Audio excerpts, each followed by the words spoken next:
Alright, we're looking at the PIDs on this 2011 Buick Lucerne now. We're going to be going ahead unplugging the coolant temp sensor and the intake temp sensor.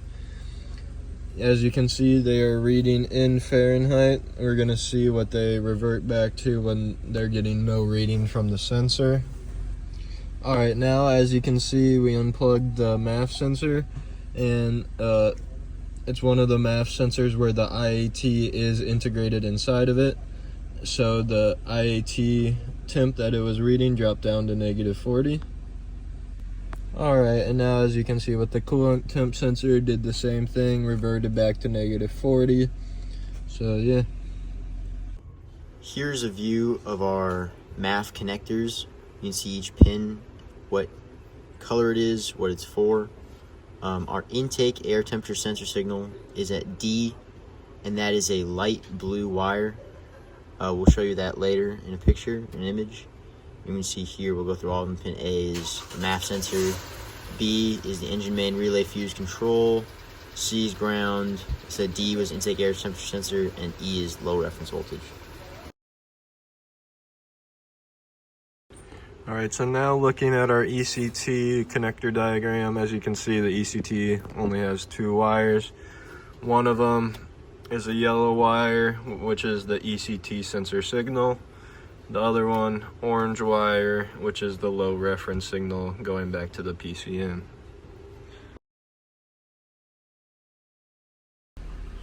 So right now we're reading the ECT sensor. You can see the current coolant temperature rate is 131 degrees. Right now we're back probed into the ECT sensor, into the signal wire. As you can see here, where we've grounded. Our current voltage readings, they're currently going down because the ECT is a negative coefficient thermistor, reading the temperature. And as the temperature rises, the voltage goes down, so does the resistance. They're linear. Okay, so now we're back probed into the intake air temperature sensor signal wire.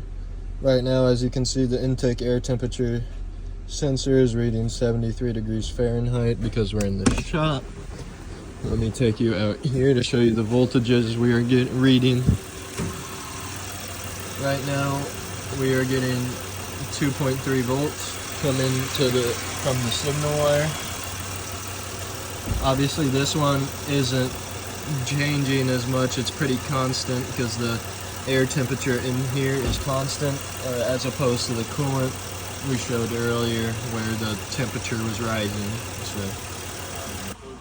Alright, so here we are bench testing this throttle position sensor. We're doing a sweep test on it with the resistance at when the throttle blade is completely closed. It is at about 0.98 kilo ohms.